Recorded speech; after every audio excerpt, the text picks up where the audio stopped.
Hey everybody, welcome back to Mobility RX. I'm Chichetto, and I wanted to talk to you guys a little bit about stretching now that we've covered some of the releasings through the foam roller. If you haven't checked that out yet, check it out in my YouTube video underneath foam rolling, how to release the muscle tissue to help relieve some of the low back issues. So today I'm here at Mobility RX in Clearwater. I'm going to show you using the strap. You don't have to go out, run out and buy a strap, but it's an easy way, especially with most of the population, is going to have shortening effect or stiffening effect of your muscle tissue. It has been prolonged for so many years. Some of you that do not need a strap, obviously you can get into certain positions a lot easier than to go ahead and do that. I can cover that segment later on. But for this segment today, it's going to be pertaining to a strap or a belt that you might have at the house, or some super bands, some stretchy bands, something like that nature that will help you get into the positions a little easier. Relieving the back pressure comes from releasing the fascia, and then once the fascia is released, now we can break down and get into that soft tissue, that contractibility that is constantly going on throughout the day. Gives you that shortening effect. Through that shortening effect could lead to stiffening, or excuse me, the stiffening could lead to shortening, which we don't want to have. It's a permanent thing that comes accustomed to your daily 9-to-5 experience.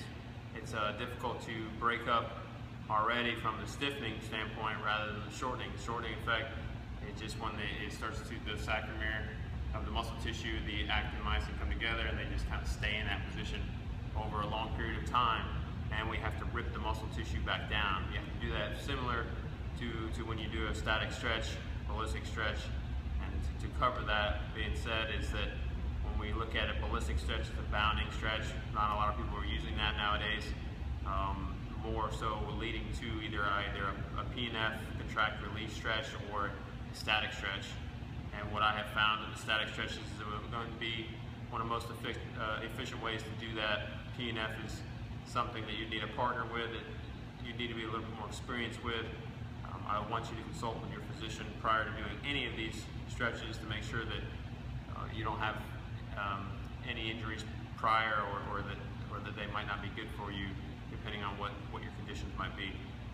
That being said, I have a stretch strap that I provide here for all my clients, and to go over some of the areas that I think are most vital, we want to try to hold the stretch that would be into, instead of a typical, you might have heard people back several years back say that it was okay to do it for 10 to 30 second hold.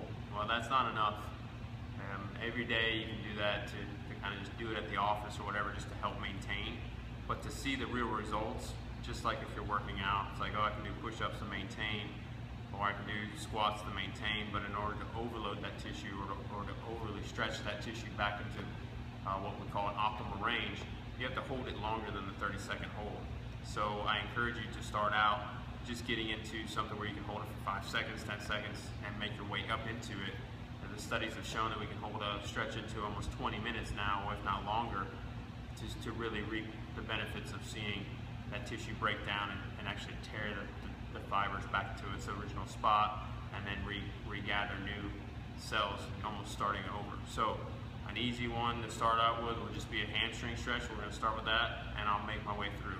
Okay, so for hamstring stretch, take a strap like this, got a loop on it. I got multiple loops so that you can increase where you can grab it. You can increase your tension on it. For a straight leg hamstring, we're just going to loop it around your foot. Okay, you're going to lay back on your back, and you're going to come up and just pull up and allow that, from a neuromuscular standpoint, you're going to contract a little bit, and then it's going to release. You're going to contract a little bit, and it's going to release. You're going to contract a little bit, and it's going to release. You get to that static hold, and you're going to hold this for minutes at a time. So you want to keep a constant pressure on that tissue for your time that you can withstand. Okay, so that's the hamstring stretch. Okay, while I'm sitting here, I'll just show you a calf stretch. Okay, set this on my foot already. Keep it on my foot. Bend the other leg, and I'm just going to pull up and stretch my calf. Okay, so this is an area that we can do there's plenty of ways to stretch, but since I'm talking about the strap, we'll go ahead and do all the straps, and then I'll do another segment on just using your body. So here I am, I'm pulling up hard on that calf, stretching this calf out, and then, like I said, you want to try to sit there for minutes at a time. So I've even wrapped it around my back like this, pull it tight, and now I've got a little leverage here, and I can just hold it in that stretch position. So easy way to do that. Okay, now with it still on my foot, I'm going to go right into a quad stretch, which is the front part of my leg. Again, you're going to lay down, laying on the belly. Now I'm going to pull it up like so, and keep pulling it down toward your butt. Now I like this one a lot because it allows you to keep that psoas contracted. It allows you to really flatten out your pelvis area so that you can stretch the quadricep. Okay, sometimes there is one that we'll do now next, which will be the psoas that's got its place. Okay, so if I pull up, now I'm just going to be able to lift that knee off the ground, and now I can get the psoas. Okay, and if you pull it down to your shoulder like that, you can kind of lock it in place. And if you can see my knee, it's off the ground. Okay, so that's a psoas stretch. All right, now the next one I'll cover is you can do your hip rotations with this one. Okay, so it's still attached to my foot, haven't taken it off yet. All right, so I'm going to do an internal rotation stretch. Okay, so I'm going to put my foot, I'll do it towards the camera. I'll put my foot on the outside of my outer half of my body, and I'm going to pull and push. As I do this, I want to try to pull down on the outer half and pull in. So I try to rotate that hip. So you're trying to rotate the hip out, okay? What you're doing is you're essentially turning the femur out, okay?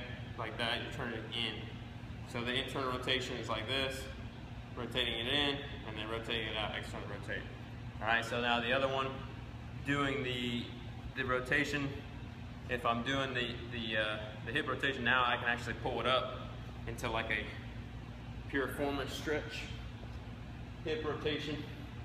Okay, you sometimes see that with your knee. You can get a little extra if you need to, put your up in the knee, loop it around your shoulders.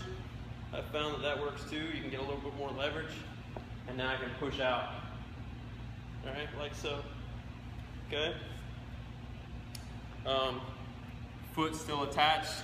We can do a groin stretch. Okay, the inside of your leg. Do the same thing, but I want to wrap it on the inside of my calf, like that.